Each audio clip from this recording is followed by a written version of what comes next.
E ora vorremmo presentarvi la signora Maryanne Thomas, la nostra rappresentante parlamentare. Lei farà un discorso di benvenuto e poi sentiremo le canzoni dei deliziosi studenti di questo luogo. And now we would like to invite to the stage the Honourable Maryanne Thomas, our local Member of Parliament, who will give us a welcoming address before we hear some delightful singing from the youngest members of this great community. Please give her a warm welcome, Ms. Maryanne Thomas.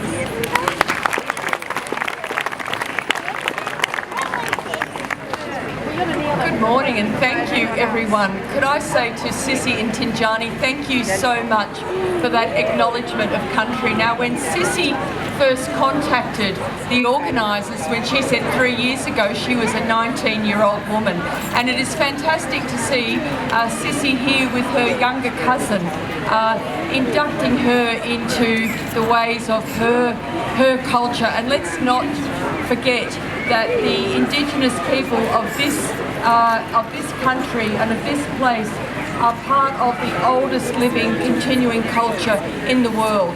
So I join with Sissy in acknowledging the traditional owners of the land on which we meet, the Dja Dja Wurrung people, and I pay my respects to their elders past and present. The Swiss-Italian Festa is a story of the gold rush. Let's take a moment to remember the great enduring history and continuing influence of gold on our magnificent region. If I take a moment, I did a little bit of research on this, and I learned that prior to 1850, very few Italians had chosen to migrate to Australia. But with large numbers of Swiss Italians, they joined the excited European movement to the goldfields, a migration which was to eventuate in a much more international colonial society.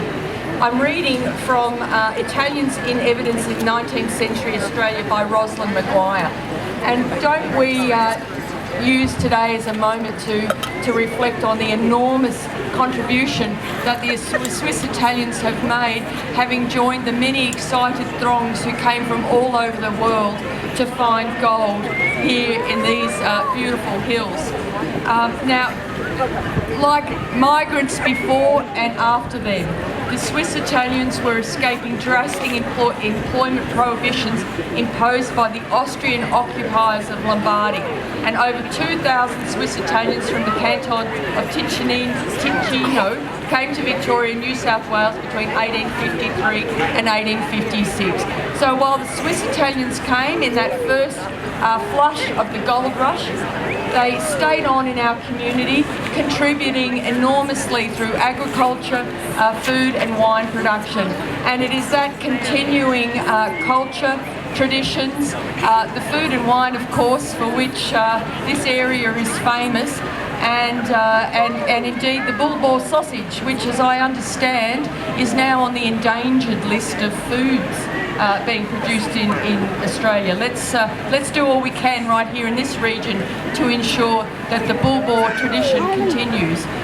But as I said, the Swiss Italians are part of our gold, the history of the gold rush here across Australia, and the gold rush has two enduring legacies in my mind.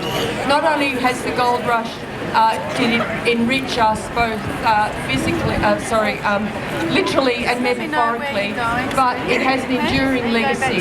Let us take a moment to remember that throughout history, people have always taken enormous risks with their lives and their own to seek a better life for themselves and their families. And Australia has long been a country that has welcomed people from all around the world who are seeking to make a better life here. And why wouldn't you choose to make a better life here in Hepburn Springs? I wanted to finish by acknowledging the enormous work of the volunteer committee led by Ian Head, and Ian will speak shortly. But I did want you to remember that events like today, and indeed like the Festa over the days that it occurs, do not happen without the commitment and participation of many, many locals who spend hours upon hours planning and preparing for this amazing event. Could could I thank also Trudy Blink and Susan Vivila who coordinate the magnificent participation by our schools. And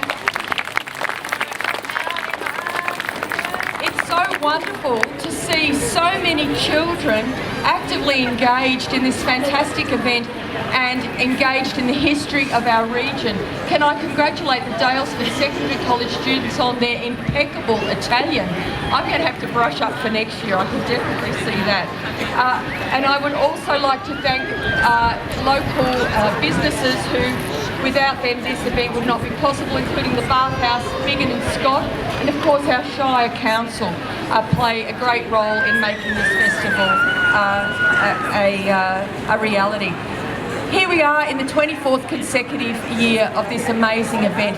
Long may it continue. Thank you so much for inviting me. I now declare the Swiss Italian Festival open.